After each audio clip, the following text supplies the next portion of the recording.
verses. May salitang judge. Judgment, judging, judgmental, yan. Sama-sama na natin lahat yan, basta may judge, dalhin po ninyo yung mga judgment ng hapon. At kagaya po na nabanggit ni Brother Ben, tayo po yung merong regular service na every Wednesday, which is our prayer meeting at 7 o'clock in the evening of Wednesday. Every Wednesday po yan. Kung wala tayong dahilan para hindi po makaka-attend, umattend po tayo. No? As the saying goes, kung gusto ay merong paraan. At kung ayaw, ay hindi tayo mauubusan ng dahilan. Pero kung gusto natin, hindi tayo mawawala ng paraan. Yan nga nanliligaw ay bawal, ano? Talagang nakakagawa ng paraan kasi gusto di ba? Pag gusto natin pumatin ng sayawan ng araw, kahit nakakandado na, nakaka-produce kayo ng lubid using your blankets, ano? At para kayo nag-aalatasan na lumalambitin. Ay gusto, nakakagawa ng paraan. Pero pag ayaw natin, magaling na tayo gumawa ng paraan pag ayaw. No? So, you will have something to answer to God for that. Lutin na sa Panginoon. Okay, tayo po magbukas na po ng ating mga Bible sa book of Ephesians. Ephesians chapter 5. At patuloy po natin ang ating tinatalakay, which is point number 4 of the manner of God's love, or the characteristic of divine love, and this is the unbreakable love. So the love of the Lord Jesus Christ is, first, it is sacrificial, it is purifying, it is caring, and fourthly, it is unbreakable. So just as the body of Christ is indivisible, God's ideal design for marriage is that it be indivisible. As Christ is one with the church, ganun din po ang husbands are one with their wives. Kaya nga sabi ng Bible, sa book of Ephesians, nobody will hurt himself. Right? But you nourish yourself. That is why when you hurt your wife, a husband actually hurts himself. If a husband destroys his marriage, he is actually destroying a part of himself. Dahil in the Bible, they are no longer twain, but one. So if a husband violates his marriage, he also violates himself. So buksan po natin sandali. Dito po sa Matthew chapter 19, verse 6. Ito po yung eksena na nakukwento ko sa inyo kanina umaga na meron mga Sadducees. Alam niyo ba ang katangian ito mga Sadduseo? Ano? Ito mga Sadduseo, sila po yung may compare natin ngayon ng mga liberals. Liberal, not in the sense na sila yung mga giver, kasi meron magandang meaning ang liberal Ang ibig lang sabihin ng salitang liberal, mapagbigay. No? Pero sila po yung liberal sa maling pakuhulugan sa salita. Liberal in the sense na nawawala sila sa mga fundamentals. Nawawala sila sa tamang turo ng Biblia. No? Sila yung mga modernist of those days. Hindi sila naniniwala sa life after death. Pagdating sa Old Testament, they only believe the Torah. They only believe the Pentateuch. Pero yung rest of Old Testament, hindi na nila pininiwalaan yan. Ang kaibahan ng Pharisee sa mga Sadducee, ang mga Pharisee, they believe and practice and follow the entirety of the Old Testament. They are very strict to the law. At lamang, ang problema sa mga Pharisees, naging mga legalists, they follow the letter, but not the spirit. Sabi nga ng Panginoon alam nyo, maganda yung you follow instruction, you follow the law of the Sabbath, pero when you will do something good on the day of Sabbath, there is no violation. Because the Sabbath was created for man, and not man for the Sabbath. If there is a need for us sometimes to bend our rule to accommodate something which is good, there's no harm about it. Pero mga Pharisees, naging sila legalist. to the letter na kahit na maganda na gagawin, hindi nila ma-event ang kanilang mga law. Pero kapag ka magse-serve sa kanila, it will suit them, sabi ng Panginoon. Kayo nga, during Sabbath, nagpapainom ng inyong mga tupa. Ito pang anak ni Abraham na 40 years nang inaalipin ni Satanas, ang hindi ko palalayain. Ang tupa nyo na malalaglag sa bangin kung araw ng Sabat, i-rescue ninyo eh. Ito bang anak ni Abraham na matagal nang nasa kapansanan na hindi mo tutulungan? Ang Sabat ay hindi ginawa, ang Sabat ay ginawa para sa tao. Hindi ginawa ang tao para sa Sabat. Rules are made to serve man. And men are not created para maging alipin ng law, kundi ang law ginawa para paglingkuran ng tao. So yun ang pagkakaiba ng Pharisees at sa Sadducees. Ang mga Pharisees are very strict to the law, to the point na naging legalist sila. They even overdone or overbeat the law. Nasobrahan nila, pati mga wala na sa law, like the tradition of washing, na inintroduce ng kanilang mga fathers. Kaya sabi ng mga Pharisees, bakit ang mga alagad mo hindi nag-uugas ng kamay bago kumain? Of course, they are not referring to the normal washing of the hand na ginagawa natin before we eat. They refer to the ceremonious way of washing. May bilang, may tagal. Hanggang matapos yung happy birthday, kailangan. Hindi daw ang tamang parang ng pagbuhugas. So, mga Pharisees, may mga pinrescribed na way of washing, yan ang tinutukoy nila. At sabi ng you yourself, why do you violate God? Why do you disobey God through your rules? By your tradition. Sinasabi ninyo, kapag yung ibibigay ng isang anak sa kanyang magulang, dineklara niya na kaurban. Wala na siyang pananagutan sa kanyang magulang. Dahil ang magulang, o tatay, nanay, pasensya na kayo. Yung iaalat ko sana para sa inyo, naibigay ko na sa Panginoon. Ano ginawa nila? Sabi ng mga leaders nila, walang violation doon. Sabi ng Panginoon, violation niya. Ano ko yung anak na yun? Galit lang sa magulang. Asar lang sa magulang. Kaya yung kanilang obligasyon sa magulang, ang dapat talaga itulong sa kanilang mga magulang, ay sinabi lang nila na itutulong na nila sa Panginoon to get even para makaganti sa kanilang mga magulang. At sabi ng mga Pharisees, okay kayo, observe ko na kayo. Hindi ng korban. No?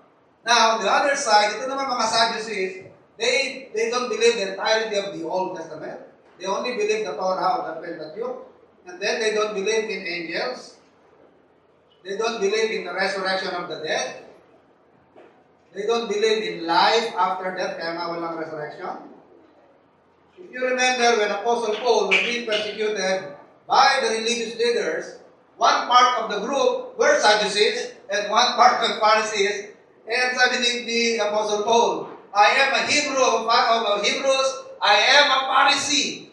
Or for the question of life after death, or the question of resurrection, I am being put in question right now. Ano nangyari sa kanya? Muntik siyang mapunit. Dahil sabi ng mga Pharisees, ano ba yan? Kung angels ang nagpakita sa kanya, di hayaan natin siya. Naggagalagiti naman yung mga Sadducees. Kaya ano nangyayari? Nagbabatakan na yung dalawa. On one part, hinahatak siya ng mga Pharisees. Yung sa bahagi ng mga Sadducees at kanilang mga supporters, hinahatak naman si Apostle Paul. Sino tumulong sa kanya para makaligtas siya? Sino yung nag-rescue sa kanya? What was the name of the captain? Sinasabi ko na eh. Nasa dulo na ng dila niya eh. Si Captain Lysias, di ba? I-rescue niya, mamamatay ng taong ito. Pag binitbit nila si Paul, tangan-tangan nila sa taas ng kanilang kamay, dinala sa castle sa Caesarea. So, yan ang problema ng mga Sadducees. They don't believe in life after death. Kaya para i-provoke nilang Panginoon and touch the Lord in His lips. Baka may masabi ang Panginoon na mali. At yun ang doon nila ididiin ng Panginoon. Because these people are diabolical in their thinking, diabolical in their hearts. Baka mahuli natin siya sa kanyang bibig, sa kanyang pangapananalita, hindi mapipindaw natin siya. Mahuhuli din natin siya. Hindi pwedeng walang pagkakamali. Hindi pwedeng walang weak point isang tao. Similar to what they did to the angel, ano? Wala silang maipintas kay Daniel, sa kanyang religion natin siya mapipindang. Sabi nito mga Sadducees, pero yung mag-asawa. Nakatay yung asawa, kailangan mag-raise ng anak para sa kanyang, para doon sa namatay. So, next in line, yung kanyang kapatid, inasawa rin siya to follow the tradition. Namatay ulit. Hanggang sumabot na ng 7, wala pa rin anak. Pagdating sa langit, sabi ng mga Sadducees, sino ang kikilalanin tunay na asawa? So that's the whole issue here. In Matthew chapter 19, verse 1. Matthew 19:1, and it came to pass that when Jesus had finished these sayings, he departed from Galilee and came into the coasts of Judea beyond Jordan, and great multitudes followed him and healed them there. And the Pharisees also came unto him, tempting him, and saying unto him, is it lawful for a man? So, ito yung Sadducees, ano? Pero meron pong incident na kagaya na ikinukwento ko, but this time, these were the Pharisees questioning him. Is it lawful for a man to put away his wife for every cause? And he answered and said unto them, have you not read that he which made them at the beginning made them male and female, and said, for this cause shall a man leave father and mother, and shall cleave to his wife, and the twain shall be one flesh. Wherefore they are no more twain, but one flesh. What therefore God hath joined together, let no man put asunder. Verse 7, they said to him, why did Moses then commanded to give a writing of divorcement and to put her away? He saith unto them, Moses, because of the hardness of your hearts, suffered you to put away your wives, but from the beginning it was not so. And I say to you, whosoever shall put away his wife, except it be for fornication, and shall marry another, committeth adultery. And whoso marrieth her which is put away, doth commit adultery. Kapag inasawa yung divorce, nagko-commit ng adultery, if she has no written bill of divorcement. That is why the wife that will be divorced must be given a one. She must be given a bill of divorcement. So mga kapatid, contrary to what the religious leaders told them, there is no command. There is no command from God. There was no command for Moses to put away wives. Ang sabi ng Diyos, because of the hardness of your hearts, it was permitted. Inalaw lamang yan. But not for every cause. Sabi ng mga Pharisees, is it lawful for a man to divorce his wife for any cause? Sabi ng Panginoon, except in the case of unfaithfulness or infidelity. Pero kung okay lamang naman sa asawa, naging unfaithful ang kanyang wife or unfaithful ang kanyang husband, they should not divorce each other. They should not get divorced. At yan po ang itinuturo sa atin ng book of Hosea. If you are familiar with the story of Hosea, Hosea was one of the minor prophets. And there was a direct instruction on Hosea to marry a prostitute. And you know what? Nung naging asawa na ni Hosea si Gomer, Gomer was the name of his wife. Did you know that Gomer was an unfaithful wife to the extreme? Because she not only became adulterous, she even practiced prostitution after sila po ay married.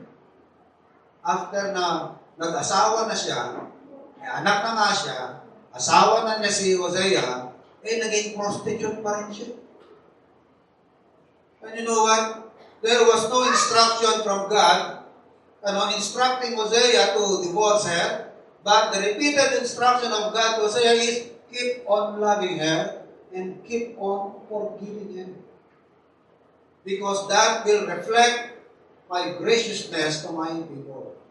Magiging model ang buhay mo, magiging living figure, example, kung anong ginagawa nila sa akin at kung anong ginagawa ko sa bayang ito. Ikaw ang magiging parang ilustrasyon ng kanilang unfaithfulness at ng aking graciousness sa kanila. So that's how God treats His people. That's how God treats the nation of Israel. That's how God treats His church. That's how God treats every Christian. Despite our repeated unfaithfulness to God, God keeps on loving us. God keeps on forgiving us. God keeps on accepting us. That is why we need to keep on forgiving, loving, and accepting each other dahil ganun ang ginagawa sa atin ng Panginoon. A husband should not put away his wife for any cause or for any sin. Dahil kahit anong atraso na yung misis, that is not even a fraction of the wrong that you have committed against God. Kung meron ka mang ipapatawad sa iyong misis, mas napakarami ang pinapatawad ng Diyos sa iyo at sa atin. Kaya kung paano tayo tinatanggap ng Diyos sa kabila ng ating mga kasalanan, that's how we need to accept each other and forgive each other. Whether we are brothers or sisters in Christ, especially kung mag-aasawa tayo, hindi maiwasan minsan na makakakumit ng wrong ang ating asawa sa atin. Pero the solution to that problem is not to bail out of marriage, but to what? Love. Keep on loving, forgiving, and accepting each other. Dahil yan po ang ginagawa ng Panginoon sa atin. Kaya nga binigyan tayo ng Book of Hosea. Hindi lamang yan i-illustrate ang relasyon ng Diyos sa Israel, kundi para ipakita ang relasyon ng Diyos sa kanyang iglesia at sa kanyang mga anak. That despite all our unfaithfulness, despite all our sin or our sinning against God, He keeps on loving us, He keeps on forgiving us, and He keeps on accepting us. Pero mga kapatid, mahirap yan kung tayo magre-rely sa ating sariling lakas. Kaya nga sinasabi niya ni Apostle Paul, be filled with the Holy Spirit. Kailangan tayo filled with the Holy Spirit. Now we will take a look at another verse. It was 1 Peter. No? Let's turn to the book of 1 Peter, chapter 3, verse 7. Let's turn your Bibles to the book of 1 Peter, chapter 3, verse 7. And we will look here at the three commands that we can see in this verse. 1 Peter chapter 3, verse 7. Likewise, ye husbands, dwell with them. So ano po yung context dito? The relationship of the husband and the wife. Inuna muna kasi sa verse 1 yung wife. Likewise, ye wives, be in subjection to your own husbands, that if any obey not the word, they also may without the word be won by the conversation of the wives. Meaning, for Christian wives to win their unbelieving husbands to the Lord, the most effective way is how? The most effective way to win an unbelieving husband to the Lord is by means of what? By means of your testimony, not by your preaching, not by your nagging, not by your criticizing. Hindi yung parati mong chinatchain, parati mong kinukwarel ang husband mo, parati mong pinapangaralan ang asawa mo. No. Sabi ng Bible, if you have an unbelieving husband, he might be won by your chaste conversation. He might be won by your testimony, by your love, by your respect,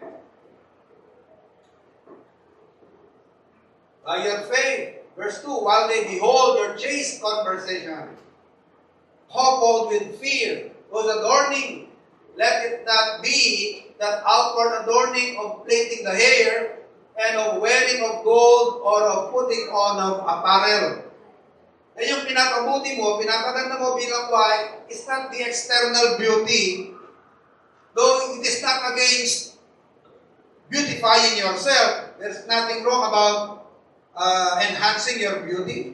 If you want to enhance your beauty, walang masama dyan. But do not put your value on your outward appearance. Huwag namang mangyari na ang value mo lamang, ay valor mo lamang, dahil naalala ko yung, naalala niyo si anak ni Gloria Diaz, what's the name of that girl? Ben? Dasa, ano? Ay pa-contest ay Bulaga na kailangan magaling kang kumanta. Talaga sintonado siya. Ano sabi ng host? Maganda ka lang. Ilan ang meron sa'yo? Maganda ka lang. Pero wala ka na ibang talent. Sana hindi gano'n, na-value mo lamang dahil sa external ability mo. Mas saan tumitingin ang Panginoon, mga kapatid? Sa inside value, sa internal. Hindi masama na ayusin mo yung sarili. Dahil hindi man maganda na a Christian should dress himself is lovely and or untidily. Hindi maganda ang pananamit. Hindi magandang patotoo yun. Na nag-testify tayo ng Diyos na kapagpala, ang buhay mo parang isang buhay na parang pinarusahan ng tadhana, na parang pinabayaan ng Diyos. Huwag naman gano'n. Pakita natin sa madla na kaya okay sa akin na, mas okay sa akin na mataba kaysa makaya. Kasi, kahit naghihirap hindi halata, di ba? Hindi halata Problema mo, bago pumayat, ang bilis. Ang bilis tumaba, pero ang hirap talaga pumayat. Pero okay na, may magandang effect dahil parang mas matindi yung ebidensya na pinagpapahalan ka. Hindi yung ano nangyari sa'yo. Kung patuloy ko ka, ang taba mo nung baptist ka lang Nangyari sa'yo. Wala ka nang makain, puro na lang talbos at kangkong lang kinakain mo maganda rin po na maganda po ating patotoo sa panlabas. Pero mga kapatid, ang turo sa atin ng Biblia, higit pong pagandahin ang iyong panloob. Hindi yung puro kamacho ka lang sa katawan. Kamachohin mo rin ang spiritual natin. Yung self-control mo, pagandahin mo rin. Yung knowledge mo of the Lord, nag-i-improve din. Yung beauty mo, hindi lamang external beauty. Pag pina-spelling ka, spell no, no. Ano ba yun? Hindi mo alam yung spell no. Pero ang ganda-ganda mo. Pangit man yun, mga kapatid, mamaya, memorize or read the verse, Joke lang. Kaya sabi sa verse 3, whose adorning, let it not be that outward adorning of plaiting the hair, and of wearing of gold, or of putting on of apparel, but let it be the hidden man, or the hidden person of the heart, in that which is not corruptible, even the ornament of a meek and quiet spirit, which is in the sight of God of great value or of great price. For after this manner in the old time, the holy women also who trusted in God adorned themselves, being in subjection unto their own husbands. Even as Sarah obeyed Abraham, calling him Lord, whose daughters ye are, as long as ye do well and are not afraid with any amazement. Now, ito na. Lalaki naman. Likewise, ye husbands. There are 3 commands here in this verse. 3 commands ang kalalakihan dito. Sa verse na ito. Likewise, ye husbands, dwell with them according to knowledge. Meaning, be understanding. Or what? Considerate. So that's the first command.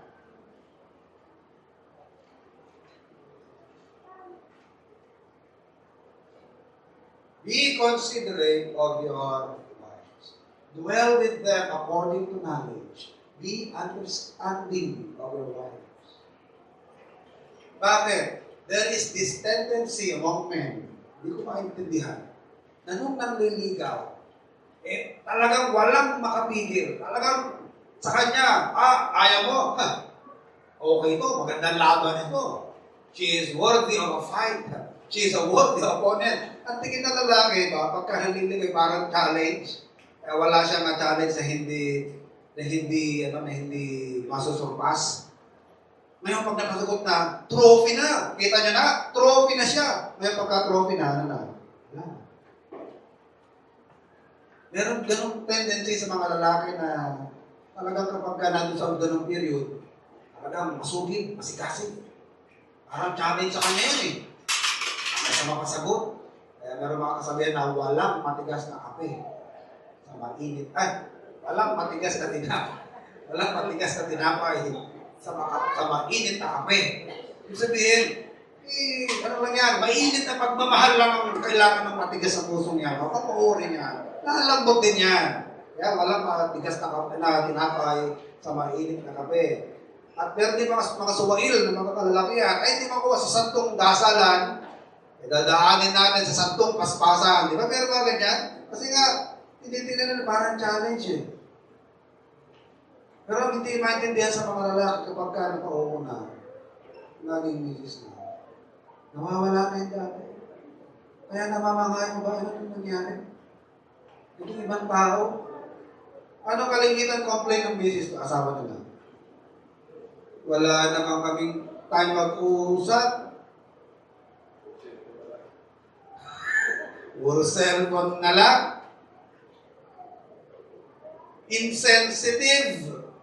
Ano complain ng mga misis sa husband? Insensitive. Inconsiderate of my feelings. Inconsiderate of my needs. No time for me. Tama ba? Mukhang tinapon din ang gusto ng mga misis mo. Usually, yan ang complaint ng mga misis mo. Karaniwan naman talaga, mga lalaki, mayroon talaga mga bumabagabag sa isipan, mga worries, mga pressures, na minsan parang parating tulala. Kaso kasi maraming iniisip.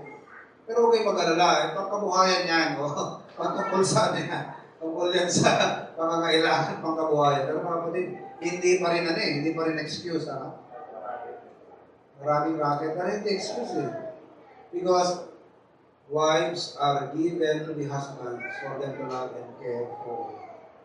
Kaya hindi pa rin justification na ma-neglect ka kasi parang nag-iisip, parang nag-alala.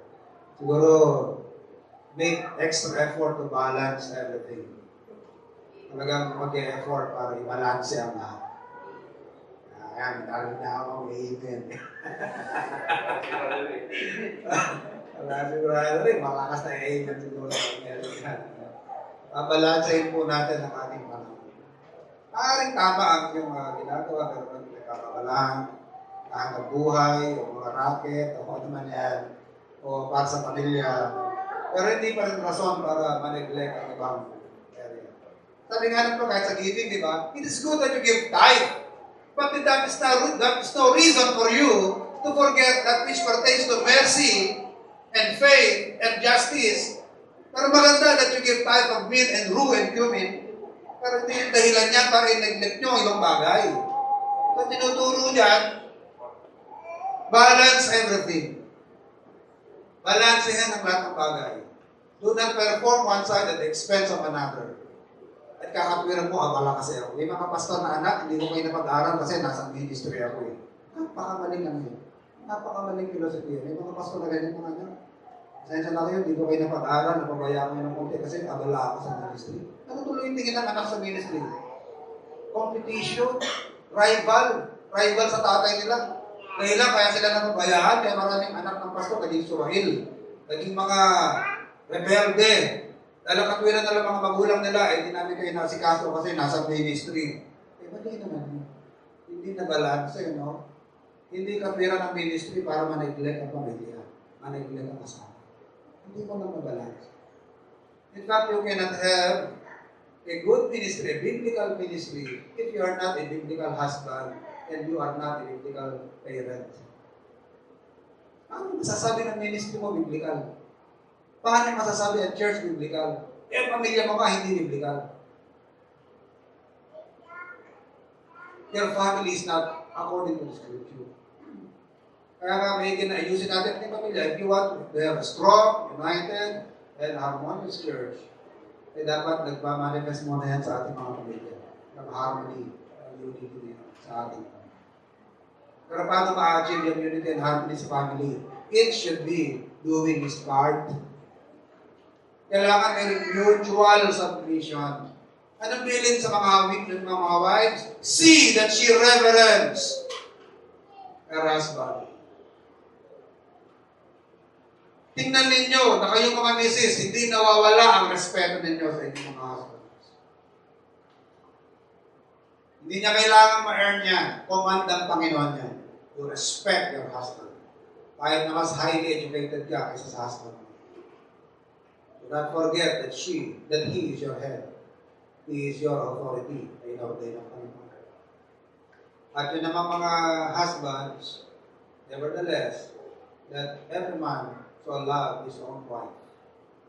Ang bilin sa mga lalaki, mahalin ang kanyang misis. Do not neglect her, do not abandon her, provide for her, nourish her, sacrifice, and if the situation requires for it to die for her, provide for her need, purify her, care for her, and sacrifice for her. And then don't break relationship with your wife. Kaya ano naman sa ni Peter sa atin, be considerate. Be understanding of them. To be considerate to your wife means to treat her with consideration. To be understanding or to be considerate is to treat her in an understanding way. Yan ang ibig sabihin po ng dwelling with them according to knowledge. To treat her with sensitivity. Another meaning to be considerate is to treat her with sensitivity. Maliit complaints ng mga misis husband, insensitive. Ngayon, minsan talaga, di ba kasi ang emotional make-up. And that every woman should also understand. Iba po ang emotional make-up ng lalaki sa babae. Women are more emotional. Although all of us are emotional because people are emotional beings. People are emotional beings. We are not rocks. We are not wood. Hindi tayo pato, kahoy. Ang tao ay emotional beings. Babae o lalaki. Pero sa emotion, women are more emotional. And there is a good reason for men also not to be too emotional. Meron naman talaga dahilan dahil kung ang lalaki mas emotional pa sa babae, baka mas tao na pa nag-breakdown, saan kukuha ng lakas? Saan kukuha ng tibay ang babae kung ang asawa mong lalaki mas mahina pa loob sa'yo? Pakakakita lang ng dugo, nahihimatay na. Pakakakita lang ng injection. Nangihina na tuhod ko. Hindi naman gano'n. Kailangan ng lalaki, kahit na nangihina loob mo, hindi mo pinapakita, di ba? At ganito huhugot ng lakas ng pamilya. Ikaw ang dapat na haligi. Kaya nga, haligi, di ba? Kung baga sa katawan, ikaw ang backbone. Ikaw yung haligi. Hindi ikaw yung parang din na lang inaalalayan kasi ikaw yung mahina noon, mahina ang puso. Mahina ang puso ng asawa ko, mahina emosyon, mahina loob. Ano na nangyari sa'yo? Ikaw dapat ang pinukuhanan ng lakas ng pamilya. Sa iyo nag-emanate ang strength. You are the tower of strength. Spiritual and emotional strength. And wisdom, sa iyo nag-emanate yan. Sa iyo nanggagaling. Sa iyo nag-flow to your family. Ngayon, kapag asawa talaga natin, medyo matigas emotionally, maging understanding ka rin ng thesis na ano lang talaga, iba ka nila emotional make-up kumpara sa babae. At lalaki ganun din. Kaya ganun ng babae, iba ka nila emotional make-up. Women are more emotional. Tawag natin sabihin na arte-arte. Okay. Alam mo mag-comment na gano'n na, ang arte-arte mo naman. Ganun talaga babae, they are emotional. Pero, babalansin pa rin. Baka naman okay ka naman.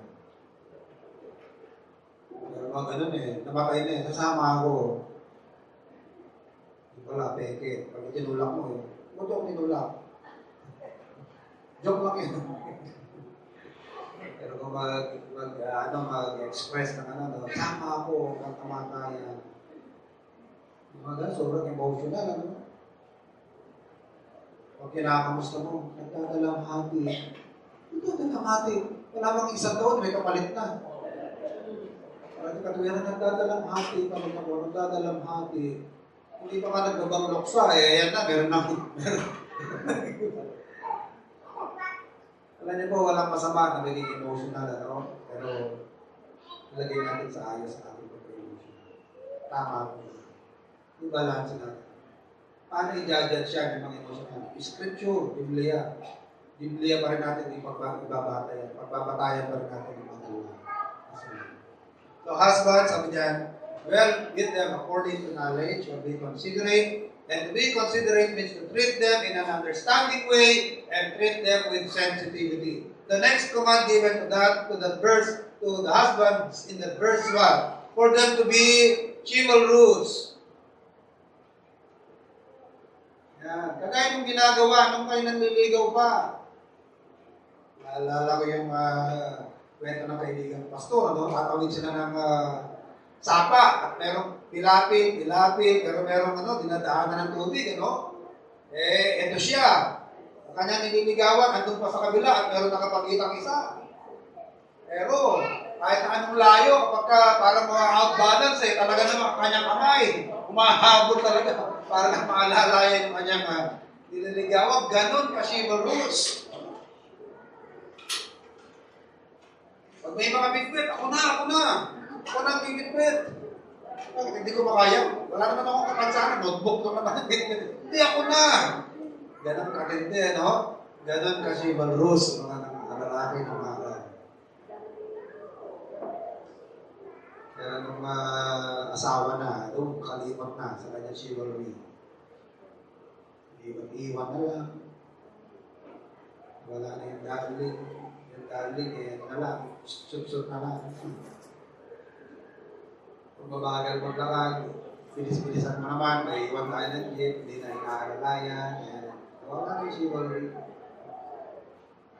Sabi niyo po, chivalry is not just the formality of a polite society, but it is the attitude ng kalalakihan na dapat pinapakita sa lahat ng kababaihan, sa matatanda, sa kababaihan. Hindi yung kalaki-laki ng katawan mo, ikaw pa nakaupo at yung babae, lalo na kung buntis, sensya ka, ako dito Yan ang pang-attitude natin. Hindi sure yan. Or, another way of putting it is, be courteous. Chivalry can be courtesy. Karoon tayo ng courtesya sa ating mga business. Kapag hirap naman na, tumulong naman na tayo. Hindi parang ginagawa natin ating business parang kalabaw. Naman sabi ng Book of Proverbs, she girded her loins with strength. Dahil sa totoo lang, mahihirapan ng lalaki gampanan ang house chores. Kahit na broad-shouldered ang lalaki, kaya mahirap, masyadong madetalye ang gawain bahay. Detalye. Puting-ting. Lalo na ang paglalaba. Napakahirap ng laba. Nabuti lang nauso ang washing machine at ang mga laundry shop. Kaya mga babae, kaya-kaya nila, no? Pag multitasking, i-prepare ng baho, naglilinis ng bahay, nakakapaglaba, nakakapag-sermon pa, no? Sabay-sabay yan. Multitasker nga Pero lalaki, hindi kaya. Sa experience ko nga kailangan focus lang ako sa isa para di matapos. Oo. Ang babae na pagsasabay-sabay. Pero kung pagka nagsasabay-sabay na, umuupo ko, tingnan mo na, sandali lang. Wala akong matatapos. Isa lang muna ang gagawin ko pag natapos. Sige, next. Pero sabay-sabay. Kaya sabi ng Bible sa atin, be courteous of your wives.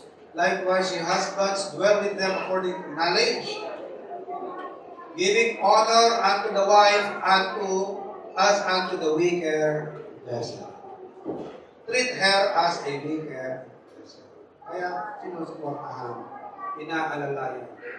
If she needs support her. If she needs encouragement, encourage her. Yan ang ginagawa at role ng husband sa kanyang business. Giving honor unto the wife as unto the weaker vessel, and as being heirs together of the grace of life, that your prayers be not hindered. What else? Consider her as what? A fellow heir of the grace of life. Or honor her. Honor her. considering her as a joint heir of the grace of life. Ano ba yung grace of life dito? The grace of life being referred here is not salvation. The grace of life being referred here is the married life. Yung buhay na mag-asawa. Grace of life yun eh. Kumbaga, yan yung mga special graces pa na binibigay ng Panginoon. Kumbaga, sa basket of grace, yung grace of salvation, napuno ng iba pang graces at nag-overflow pa. Marami pang ibang mga graces na lumitaw apart from our being graced with salvation. Pero bigyan ka ng anak, another added grace ng Panginoon yan. A long life is another grace. Yung dying grace, na even at the point of death, you are not afraid to die. That's another form of grace. Kasi sabi ng Bible, the manifold riches of His grace. Ang daming form of graces ng Panginoon. Pati yung pagtanda, God gives grace. Tinatawag na growing old with grace. Hindi ka tumatanda na grouchy. Hindi tumatanda na nagiging gracious as you grow old. Nagiging gracious ka na tao. Na ma-manifest sa buhay mo yung graciousness. Hindi pag sinabing matandang dalaga, ang connotation eh, masungit, terror, di ba? Ay, teacher namin, terror kasi matandang dalaga teacher. Hindi ganoon. Pag biniyayaan ka ng Panginoon, habang humilad ka, magmamanifest sa iyo ang graciousness. So, it's incumbent upon every husband to honor his wife as fellow heir of the grace of life. Alam niyo po, pag napapractice natin ito, we are actually leaving our children a very good example. A legacy of a very good example. And we contribute to the strengthening of your marriage life. If each of the couple performs his and her duty and her part, his part of marriage, nagko-contribute kayo para pag-iwan na makita ang beauty ng marriage at na-strengthen ang marriage. And actually, we leave a legacy to your children of a very good example na pwede nilang tularan when they reach the same position or when they get there kasi mas mag-asawa na rin. Na kanilang maalala at tutularan nila which will actually enrich their married life as well and will actually give God great honor. Na-honor natin ang Panginoon. Ayaw niyo ba yun na ang Panginoon glorified na and yet you add honor to God dahil napupulfill natin ang kanyang kalooban. Sabi ng Bible, we adorn the doctrine. Na-adornahan natin ang doktrina. Nalalagyan natin ng magaganda pang mga palamuti. Maganda ang doktrina ng Panginoon. Pero pagka na-manifest ito sa testimony, sa example, mas lalo nakikita ang beauty at nabibigyan ng honor ng Panginoon. Sabi ng Bible that they may see your good works and glorify your Father, which is in heaven. So if you want to have a harmonious church, united church, nagsisimula yan sa mga families who are in harmony, families who are in unity, by couples who are in harmony, couples who are in unity. Manifestation sa family will eventually manifest in church. So hindi po yan inaabangan lang, inaantay. Let's wait and see that unity will work. Nagiging conscious tayo. Nagiging conscious tayo sa ating part. Pero tayong kaaway, matinding kaaway niyan, yung ating neglect, at yung ating kaaway na hindi nakikita, who is out to destroy the institution of God. Kaya, para sa voltage 5, ano? Alam niyo yun? Sino ito inabot yung voltage 5? Pag-aatake na, mga kaaway, ang ginagawa? Yung dome. Ano tawag sa dome na yan? Yung shield. Sini-shield nila yung Camp Big Falcon. Kaya paano natin si-shield ang ating pamilya? Prayer. Let's shield our families with prayer. Pray natin ang ating mga families. Dahil by our own strength alone, We cannot defeat Satan. But when we pray, it is actually the power of the Lord that we summon. We summon the powers of God and of our Lord. We do not rely on our power. Because through our power alone, we are weak.